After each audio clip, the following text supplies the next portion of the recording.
Media. ఏదైతే MLC Duvvada Srinivas YCP party suspend చేసిన తర్వాత పార్టీలో ఉన్నదానికంటే ఇంకా ఎక్కువ యాక్టివ్గా ఉంటూ ప్రజలతో మమేకమై తమ కష్టాలు తెలుసుకుంటున్నాము అని చెప్తున్నారు. తన నియోజకవర్గానికి సంబంధించి ఎక్కడ ఎవరికి ఏ కష్టం వచ్చినా సరే అక్కడ అటెండ్ అవుతున్నానని కూడా చెప్తున్నారు. ఇదే పరిస్థితుల్లో ప్రస్తుతం తన నియోజకవర్గానికి సంబంధించినటువంటి తాళవలస గ్రామంలో డయేరియాతో 12 మంది బాధపడుతున్న పరిస్థితి కూడా కనిపిస్తుంది. ఈ రోజు వాళ్ళని పరామర్శించడం కోసం అక్కడ పరిస్థితులు తెలుసుకోవడం కోసం నేరుగా వచ్చారు. అటు దీనికోసం అదేవిధంగా రాష్ట్రంలో ఉండేటువంటి కొన్ని రాజకీయ పరిస్థితుల కోసం అదేవిధంగా బిగ్ బాస్ మాదిరి కూడా ప్రస్తుతానికి ఆయనతో ఉన్నారు కాబట్టి ఆవిడ కూడా బిగ్ బాస్ నుంచి వచ్చిన రెమ్యునరేషన్ పేదవాళ్ళకి మాత్రమే ఖర్చు పెడతారని చెప్తున్నారు. వీటన్నిటి కోసం ఒకసారి వాళ్ళతో మాట్లాడే ప్రయత్నించారు.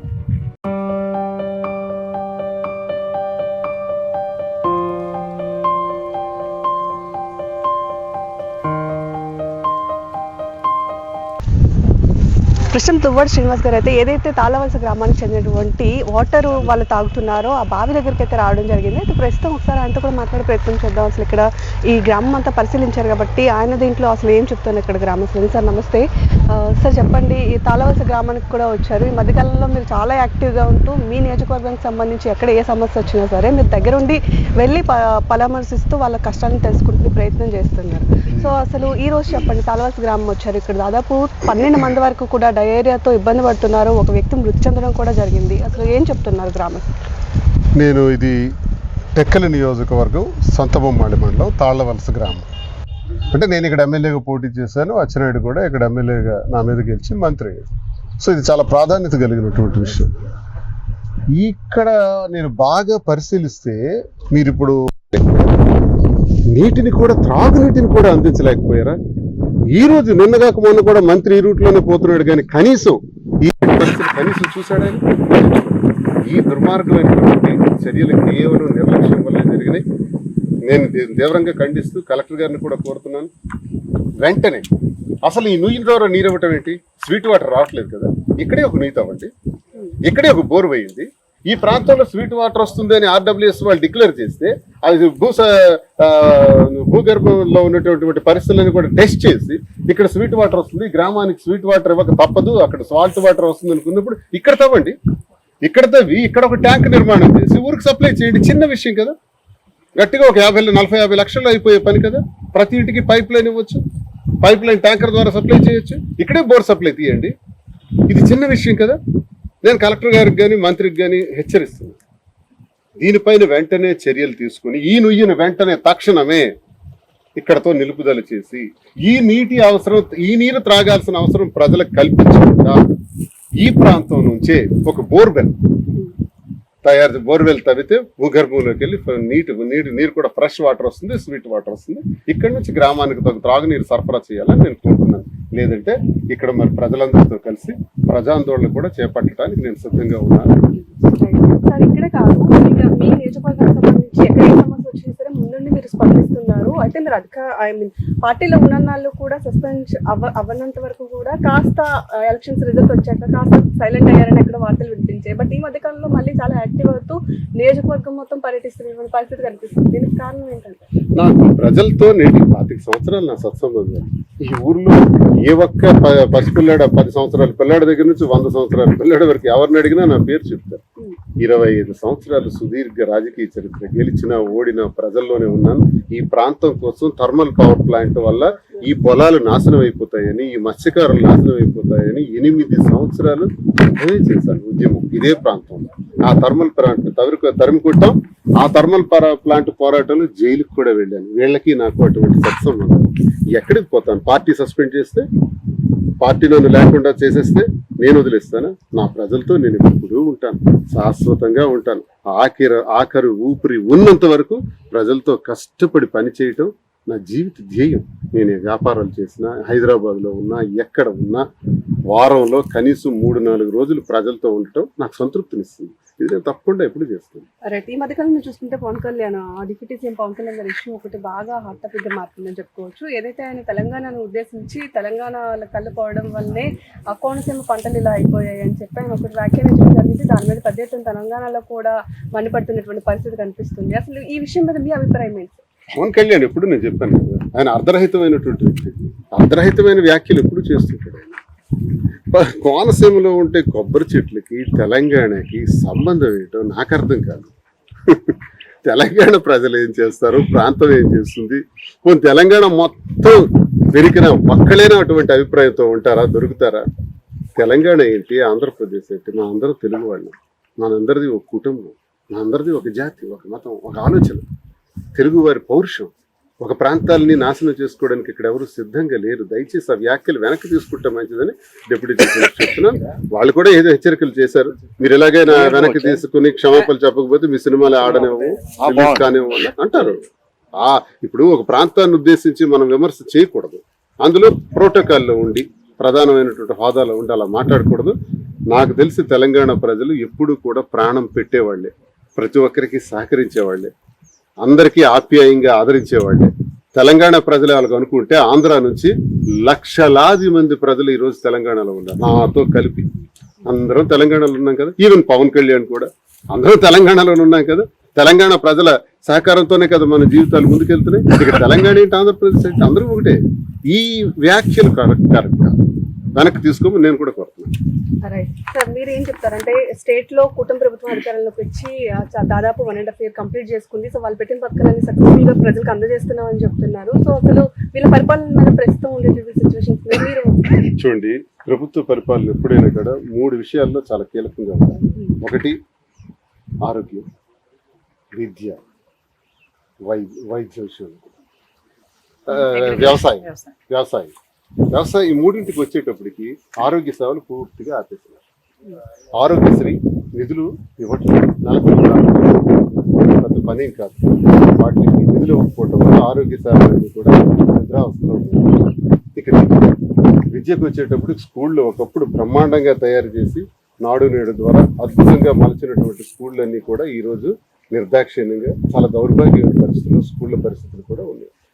ఇక 3 వ్యవసాయం మీరు చూసే ఉంటారు. నా చరిత్రలో కని విని ఎరుగని రీతిలో నేను గమనించింది అంటే, ఏ ఊళ్ళో చూసినా ఈ రాష్ట్రం మొత్తం మీద రోడ్ల పైన, సిసి రోడ్ల పైన, అలాగే పొలాల్లోనూ చేను ధాన్యం అలా ఎందుకు పెంచారంటే కొనేవాళ్ళు లేక, ప్రభుత్వం మద్దతు ధర సరిగ్గా ప్రకటించకపోవడం, అది ప్రజలకు తెలియకపోవడం, ధాన్యం ప్రొక్యూర్మెంట్ చేయకపోవడం, ధాన్యాన్ని ధాన్యాలు వేసుకున్న దుస్థితి నేను మొదటిసారి చూస్తున్నాను. దీనికి కారణం ఏంటి? ఈ పార్టీ ప్రొక్యూర్మెంట్ చేశారు. ఎందుకంటే కేవలం దళారీ వ్యవస్థ మళ్ళీ పెట్టరేకపోవడం. 1300-1400 ప్రజలు రైతుల ధాన్యం అమ్మేయాలి అంటే ధాన్యం ప్రభుత్వం కొనుగోలు చేయకుండా ఉంటేనే ధాన్యం సేకరించింది. ఆ ఎత్తుగళ్లతో నడుస్తుంది. గట్టిగా చెప్పాలంటే అన్ని రంగాల్లో కూడా ఫెయిల్ అయ్యారు. నేను చంద్రబాబు నాయుడు గారికి కోరేది ఒకటే, లోకేష్ గారికి కానీ పవన్ కళ్యాణ్ గారికి, మీరు చాలా వాగ్దానాలు ఇచ్చి వచ్చారు అధికారంలోకి, వీటిపైన దృష్టి సారించండి. 2 ఏళ్ళు అవుతుంది శ్రమారాన్ని, ఇంకా 3 ఏళ్ళు ఉంది. సరే, ఇంతకాలం కొత్తగా వచ్చారని అనుకోవచ్చు. ఇప్పుడిప్పుడే ఇంకా మీరు పరిపాలన ఈ కాలం నుంచే మీరు దృష్టి పెట్టాలని, ఇలాంటి సమస్యలన్నీ పరిష్కరించాలని, ముఖ్యంగా ధాన్యం ప్రొక్యూర్మెంట్ వెంటనే స్టార్ట్ చేసి రైతులందరి దగ్గర ధాన్యం కొనుగోలు చేయాలని, ఆరోగ్య సేవలు మరింత విస్తృతపరచాలని, విద్యలో కూడా స్కూళ్ళన్నీ కూడా మధ్యాహ్న భోజన పథకాలు కానీ ఇవన్నీ కూడా కొంచెం నాశరకంగా ఉన్నాయి, వాటిపైన దృష్టి పెట్టాలని, మీరు ఏ వాగ్దానాలు ఇచ్చారో అవన్నీ అమలు చేయాలని నేను కోరుకుంటున్నాను. సో ప్రస్తుతం మాధవ్ గారు కూడా మనతో పాటు ఉన్నారు.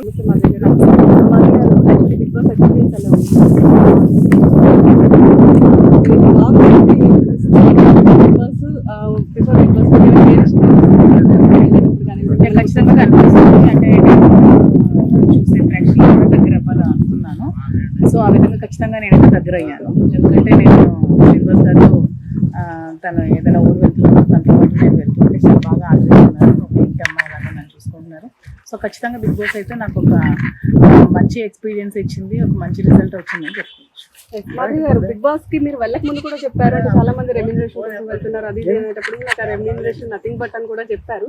సో రెమ్యూనరేషన్ తీసుకున్న తర్వాత వచ్చిన తర్వాత కూడా పేదవాళ్ళకి ఇస్తానని చెప్తున్నట్టుగా మీరు ఇప్పుడు పంచుతున్నారని కూడా మాకు వార్తలు వస్తుంది. అంటే నా ఆలోచన కాదు, వాళ్ళు వచ్చినప్పుడు పర్టికులర్ గా ప్రతి పార్టిసిపెంట్ కి ఒక వీక్లీ ఇంత రెమ్యూనరేషన్ ఇస్తున్నారు. సో స్ట్రీట్ గారు అయితే ఫస్ట్ వద్దన్నారు. సో వాళ్ళు లేదు అయితే మా తరఫున ఇస్తామంటే శ్రీని గారు ముందే చెప్పారు నాకు, నీకు వచ్చిన ప్రతి రెమ్యూనరేషన్ కూడా ప్రతి ఒక్కటి కూడా పేదలకి ఖర్చు పెట్టాలని చెప్పారు.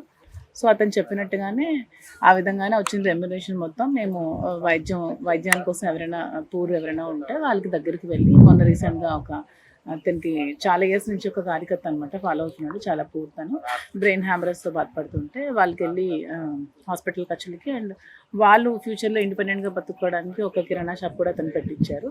అండ్ నిన్నే ఒక క్యాన్సర్ పేషెంట్, తను ఇంటెస్టైనల్ క్యాన్సర్ అనమాట. ఆవిడ కూడా చాలా పూర్ వాళ్ళకి సర్జరీ కూడా అమౌంట్ లేకపోతే వాళ్ళు కూడా నియర్లీ ఒక 1,20,000 వెళ్ళి డొనేట్ చేశారు. సో రిమైన్ కూడా అంతే, ఈరోజు కూడా ఈ పేషెంట్లు ఇక్కడ ఉంటే వాళ్ళు కూడా ఎంతో కొంత హెల్ప్ చేయడం జరిగింది.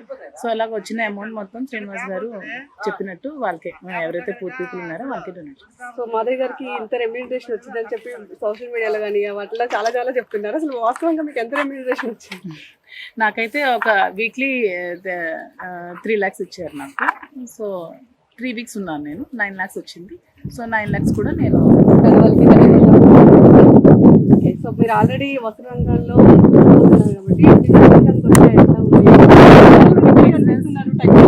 సో రెండు ఎలా బ్యాలెన్స్? బిజినెస్ అనేది ఏదో ఒక, మేము పొలిటికల్గా ఉంటే ఇలాంటివి ఏవో ఒకటి అవసరాలు ఉంటాయి. మేము బతకడానికంటూ మాకు ఓకే, కానీ ఇంకొంచెం మేము సేవలు చేయాలంటే బిజినెస్ కూడా ఎదగాలి కాబట్టి బిజినెస్ చేస్తాము. కానీ శ్రీనివాస్ గారు మేము ఓటు అయితే రాజకీయం. సో